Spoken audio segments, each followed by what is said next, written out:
안녕하십니까? 아, 안녕하십니까? 네, 처음 보는 분들도 있고 또 오랜만에 보는 분도 있고, 네, 너무 좋습니다. 먼저 시온교회 오신 여러분들을 모두 환영합니다. 오늘은 아주 특별한 날입니다. 예배라는 것이 또 예배라는 것을 처음 들어보는 친구들도 있을 것이고 또 오랜만에 드리는 친구들도 있을 것이고 할 것인데, 어, 일단 저는 김지석 전도사라고 합니다. 여러분들과 함께 오늘 우리 방금 읽었던 그 본문에 관해서 읽고 우리가 그 의미를 다시 한 번 더 되새기기를 원합니다. 이따가 우리 예배를 마치고 나면은 외부 장소로 갈 것입니다. 그렇게 멀진 않아요. 차 타고 금방 갈 것인데 거기에서 성경 퀴즈 대회가 있습니다. 오늘 제가 하는 이 설교가 퀴즈에 나올 거예요. 그러니까 어떻게 해야겠습니까? 잘 듣는 걸 떠나서 여러분 그냥 기억만 하려고 하면 그것은 아마 휘발돼서 날아갈 거예요. 그러니까 펜이 있으면 혹은 핸드폰이 있으면 필기를 하시면서 오늘 말씀을 잘 기억하시기를 바랍니다. 그리고 또 한 가지 힌트가 더 있습니다. 주보를 잘 챙기십시오. 주보에 답들이 있을 것입니다. 예, 오늘 1등, 2등, 3등에게는 특별한 선물들이 주어질 것이니까 기대하셔도 좋습니다. 자, 오늘 먼저 제가 소개하고 싶은 한 분이 계십니다. 누구냐 하면 아마 우리 교회를 다니면서 혹은 교회를 다니지 않는 사람들도 익히 잘 알고 있는 인물입니다. 역사상 세계에서 가장 영향력이 있는 인물이 누구냐 했을 때 단연코 이분이다라고 할 수 있습니다. 그분이 누구냐 하면 바로 예수님입니다. 혹시 다음 슬라이드? 오케이.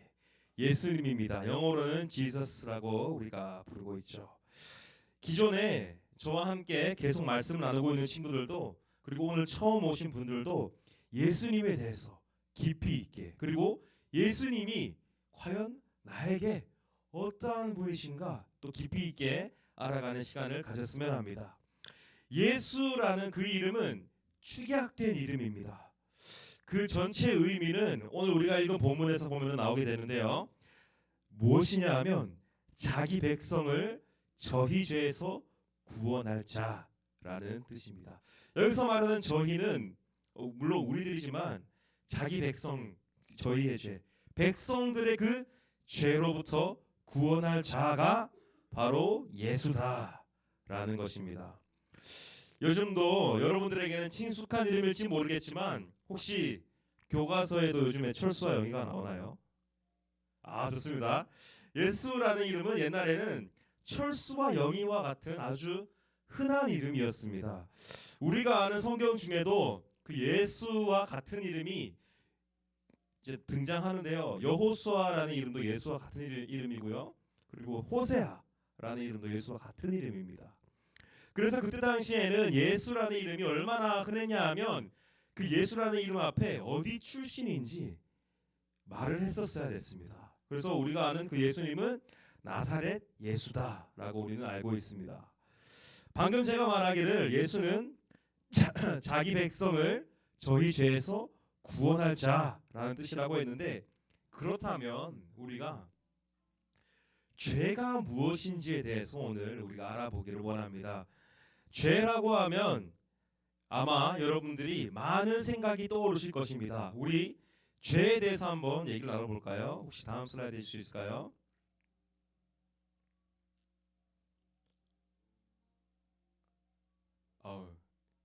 네, 죄가 무엇일까요? 혹시 회장님, 죄가 무엇일까요? 죄라고 하면 가장 먼저 생각나는 단어, 죄. 하나님을 떠나는 것. 오, 좋습니다. 그것보다도 우리가 흔히 살아가면서 야, 너 정말 죄인 같다라고 하는 그러한 순간들이 있죠. 어떠한 것을 우리가 죄라고 얘기하나요? 법을 어겼을 때 아주 좋은 예시인 것 같습니다. 우리는 법을 어기면은 그 사람을 뭐라고 부르죠? 범죄자. 죄를 범한 사람이다. 우리는 그렇게 이야기를 합니다. 그렇다면 성경에서 말하는 그러면 그 죄는 무엇인가? 다시 우리가 알아보기를 원합니다. 죄라는 것은 나라마다 혹은 시대마다 그 기준이 달라집니다. 다르게 말하면 선과 악에 대한 기준이 다르다는 것이죠. 도화살이라는 단어가 있습니다. 옛날에는 그 도화살이라는 단어가 정말 부정적인 단어였지만 요즘 시대에서는 도화살이라는 단어가 긍정적으로 끼가 많은 사람 혹은 매력적인 사람, 그런 사람들에게는 도화살이라는 단어를 사용합니다.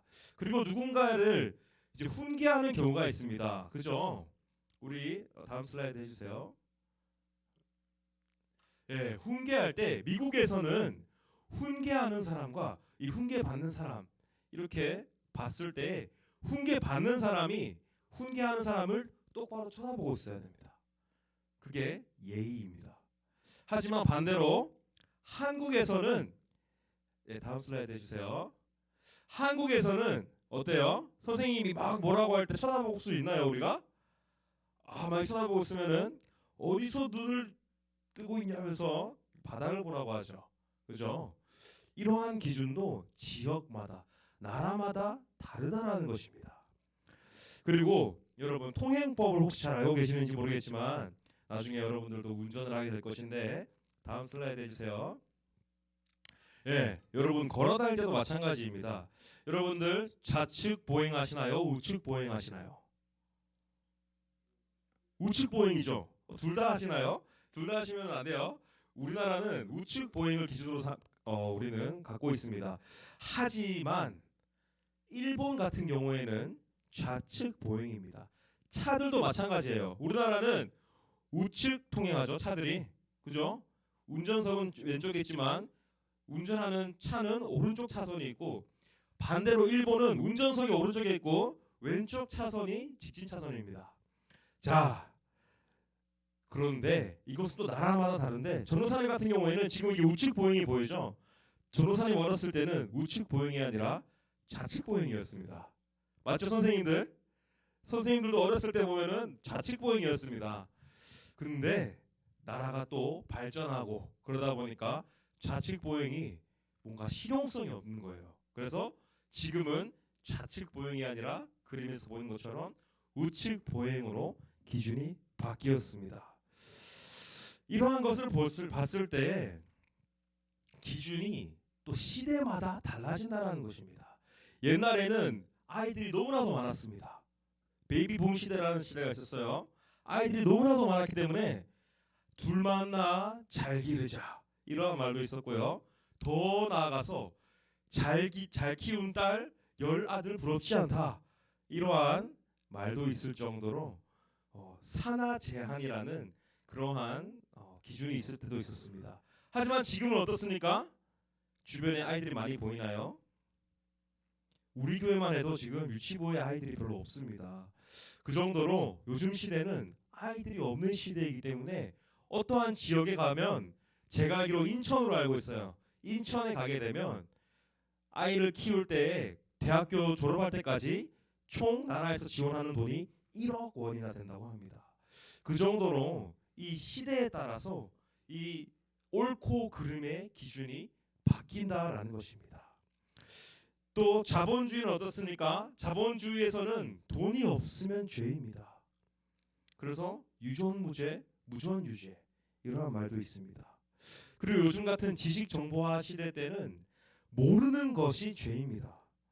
연예계는 또 어떤가요? 연예인들 사이에서는 외모가 예뻐야 혹은 못생기면 죄가 되는 그러한 시대에 우리는 살아가고 있습니다. 제가 이때까지 말한 그 죄의 기준에 공통적인 특징이 있다라면 상대적이다라는 거죠. 혹시 다음 슬라이드 해줄 수 있을까요? 예, 요즘 시대, 요즘 세상적으로는 이 죄의 기준은 상대적입니다. 하지만 반대로 하나님의 기준은 하나님이 말씀하시는 죄의 기준은 절대적입니다. 죄에 대해서 이 절대적인 기준을 갖고 계시는데, 먼저 성경에서 말하는 이 죄의 원어에 대해서 우리는 알아보기를 원합니다. 중요하니까 잘 기억해 주세요. 자, 히브리어로는 이 죄가 이거 읽을 수 없으시겠죠? 하타트라고 합니다. 하타트라고 하는데, 이 헬라어 그 밑에 있는 것도 헬라어입니다. 이거는 하말티아라고 합니다. 한번 따라해 볼까요? 위에는 하타트, 밑에는 하말티아. 이게 무슨 뜻이냐면 기준에서 어긋난 것을 이야기합니다. 예를 들면 위치의 이탈을 이야기하는데, 화살이 관역을 향해서 날아가야 합니다. 하지만 정중앙을 맞추지 못하는 그러한 상태가 이 하타트 혹은 하말티아와 같은 상태다. 그것이 바로 죄다라는 것입니다. 여러분들 혹시 사격을 해본 적이 있나요? 난 사격을 해봤다. 손. 규민이 사격해봤어요? 사격을 하게 되면 0.1mm라도 내가 살짝 어긋나면, 각도가 조금이라도 어긋나면 그 끝은 전혀 다른 곳에 맞게 됩니다. 그것이 바로 뭐다? 죄다라는 것입니다. 그렇다면 하나님이 이 말씀하시는 그 죄가 도대체 무슨 의미냐 했을 때, 하나님은 사람을 만드실 때 하나님이 정하신 기준이 있어요. 유일한 목적이 있습니다. 그 목적이 무엇이냐 했을 때, 내가 물론 잘 먹고 잘 살고 도덕적으로 착한 일을 하는 것, 그러한 것도 중요하고 우리가 그러한 것들을 우리가 기준 삼아서 살고 있지만, 하지만 하나님이 가장 중요하게 생각하시는 것은 우리로부터 예수 그리스도가 나타나는 것입니다. 다르게 말하자면 내 본성이 예수 그리스도와 같아지는 것이죠. 성경은 사람에 대해서 뭐라고 표현하냐 하면은 질그릇과 같다라고 표현을 합니다. 여러분, 질그릇이 뭐냐 하면 진흙으로 만든 그릇입니다. 여러분들 한 명 한 명은 질그릇입니다. 질그릇은 특징이 하나 있습니다. 떨어뜨리면은 쉽게 깨집니다. 그만큼 연약하다라는 거죠. 여러분들은 연약합니다. 저도 연약합니다. 그렇지만 질그릇에는 어떠한 특징이 또 있냐 했을 때, 어떠한 것이 담기느냐가 중요하다는 것이죠. 이 질그릇 안에 상대적인 것을 담아가게 되면 그 상대적으로 계속 좋은 것들을 우리는 담아가려고 합니다.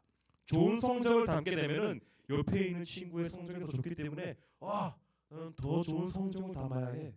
돈이 만약에 기준이 된다, 옆에 있는 친구가 더 많은 돈을 갖고 있어요. 그럼 난 계속 더 많은 돈을 담으려고 한다라는 것입니다. 하지만 예수님이라는 절대적인 가치를 담아간다면 그것은 이미 끝난 것입니다.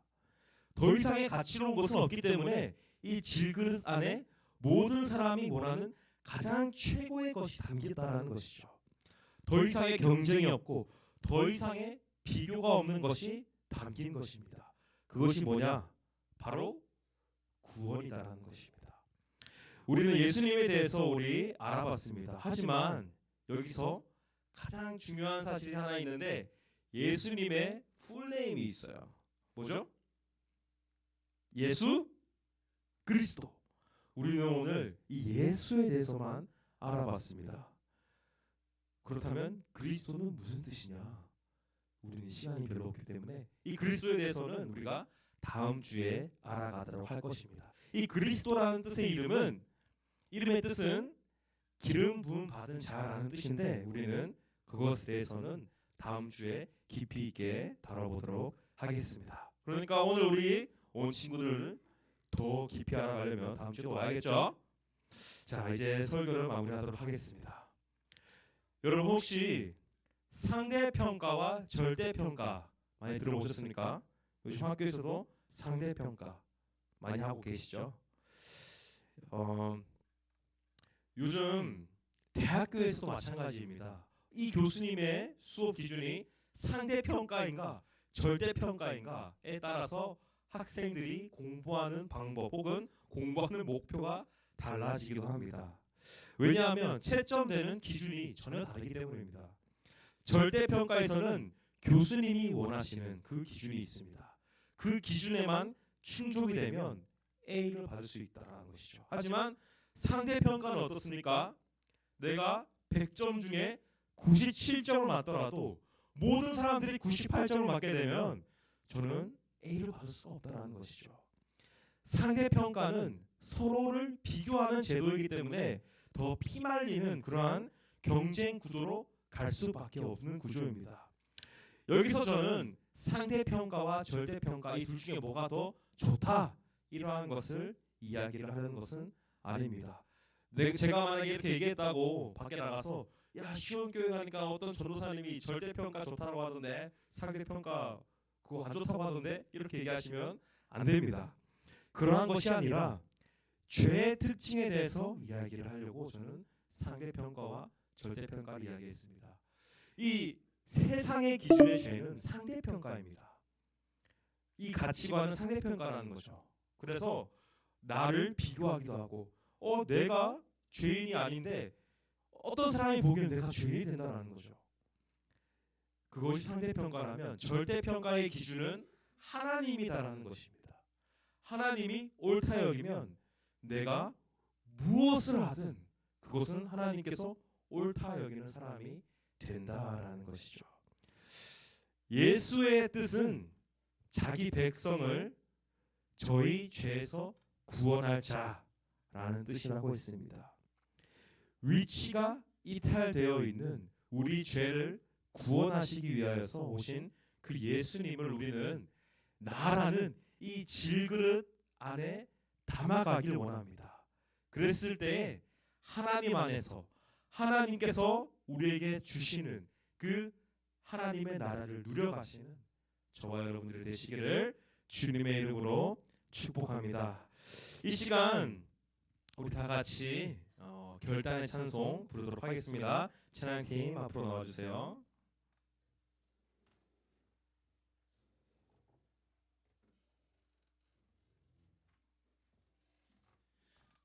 다 같이 일어나셔서 결단의 찬송 우리 하나 되어 파송의 노래 부르도록 하겠습니다.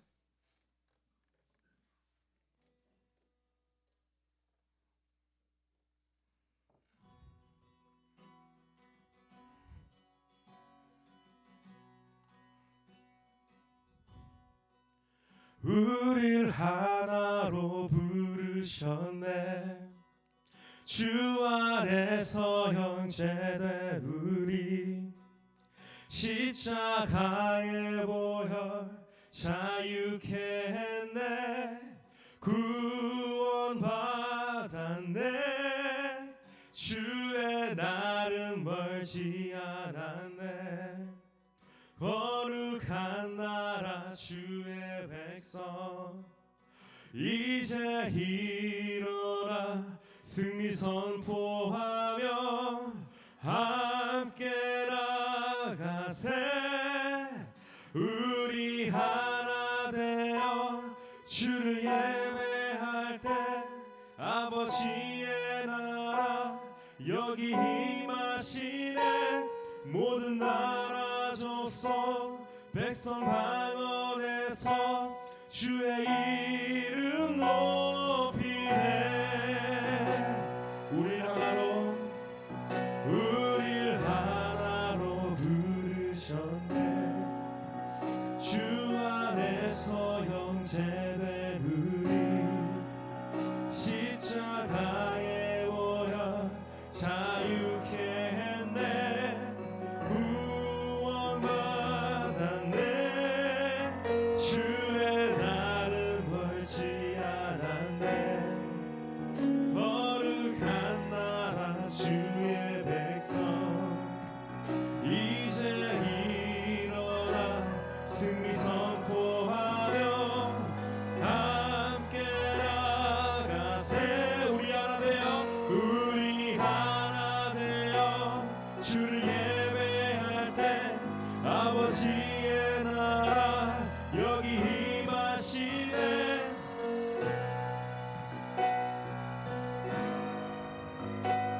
주의 이름 높이네. 우리 하나 되어 우리 하나 되어 주를 예배할 때 아버지의 나라 여기 임하시네. 모든 나라 족속 백성 방언에서 주의 이름 높이네. 구원하심이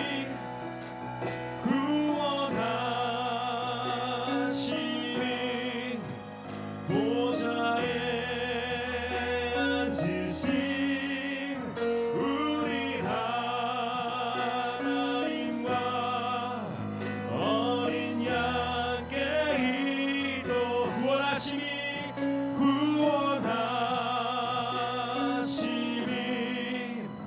보좌에 앉으신 우리 하나님과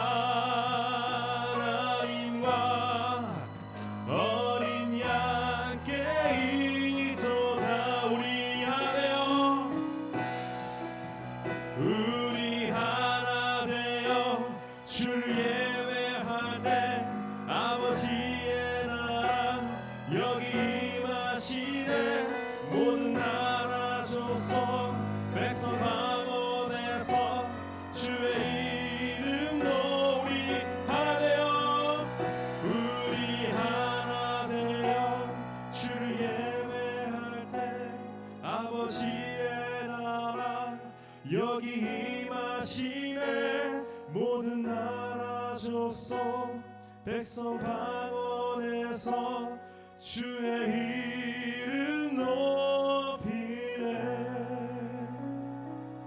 기도하겠습니다. 하나님 아버지 감사합니다.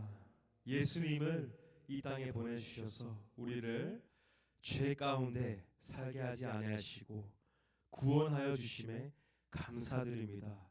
예수님을 우리 질그릇 안에 담아갈 수 있게 하여 주시고 예수님만을 닮아갈 수 있는 우리 중고등부 되게 하여 주시옵소서. 그랬을 때에 참된 기쁨이 내 안에서부터 흘러나올 수 있게 하여 주시고 세상의 가치 기준으로 내가 불행하고 내가 낙심하고 실족하게 살아가는 것이 아니라 온전히 예수 그리스도의 존재를 우리가 바라보면서 살아갈 때의 구원을 우리가 누릴 수 있는, 그렇게 하나님의 나라를 누릴 수 있는 우리 중고등부대 주님께서 도와주시옵소서. 예수님의 이름으로 기도합니다. 아멘. 우리 주님 가르쳐주신 기도로 예배 마치겠습니다.